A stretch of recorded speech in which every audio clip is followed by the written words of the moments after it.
उसको मैं नहीं पढ़ पाती थी। इसको कैसे पढ़ते हैं, क्या लिखा हुआ है क्या समझ में भी नहीं आता है, पर लेकिन जानती नहीं थी, पर उसको पढ़ने के लिए बहुत उत्सुक रहती थी। फिर उसके बाद मैं मेरी फ्रेंड लोग से बोलती थी मजाक में कि अगर अच्छा बताओ मेरी मतलब मेरा शादी तुम लोगों में होगा कि नहीं, ऐसे बोलते। क्यों नहीं होगा, होगा ऐसे बोलती थी। फिर मैं हमेशा बोलती रहती थी कि मैं वो विश्वासी में ही करूँगी करके, लेकिन मैं जानती नहीं थी।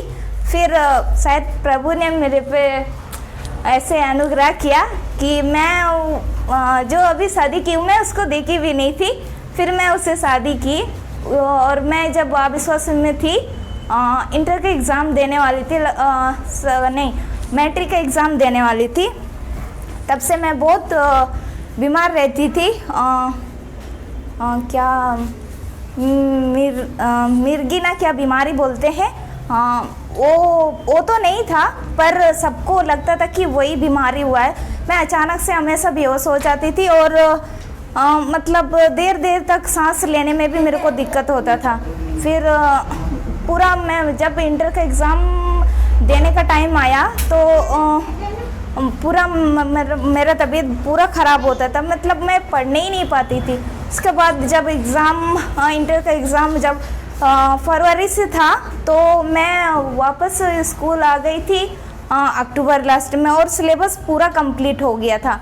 तो मैं जो कॉमर्स ली थी और अकाउंट्स तो बहुत टफ है। अब सिलेबस भी ख़त्म हो गया, एक लड़की के लिए मेरे को कैसे मतलब टाइम देंगे, मैं सोचती थी। फिर घर में बोली कि नहीं मैं इस बार एग्ज़ाम नहीं दूंगी, ऐसे भी मैं बोली। फिर मेरी दीदी बोली नहीं तुम्हारा साल भर का मेहनत बेकार हो जाएगा, जाओ, ऐसे बोली। फिर मैं एग्ज़ाम ली, पर एग्ज़ाम में भी मैं पास कर ली। उसके बाद मैं फिर शादी कर ली। उसके बाद शादी करने के बाद भी मेरा तबीयत वैसे ही ख़राब रहता था।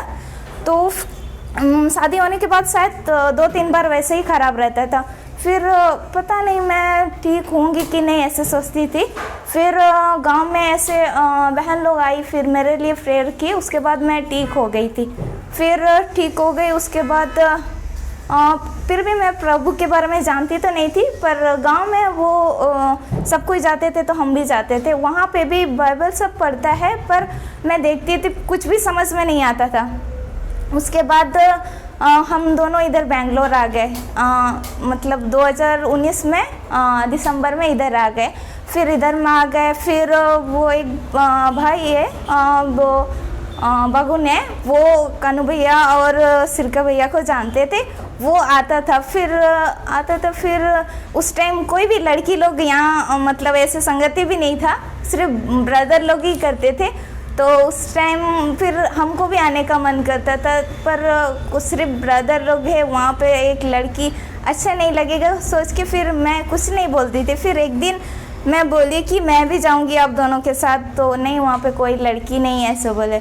फिर उसके बाद फिर जब धीरे धीरे वो कानू भैया को फिर सिरका भैया को जानने लगे, तो फिर हम लोग एक छोटा सा संगति करते थे। फिर ऐसे ही कर कर के आज इतना बड़ा संगति बन गया है। और मैं मतलब उसके बाद अभी लेने के बाद 1 साल के बाद मैं प्रभु को थोड़ा बहुत जानती हूँ, पर उतना अच्छे से नहीं जानती हूँ। मैं कोशिश करती हूँ कि 2022 में को प्रभु को और अच्छे से जानूँ और उसके प्रेम में बने रहूँ। ये छोटी सी गवाही सुन सकें।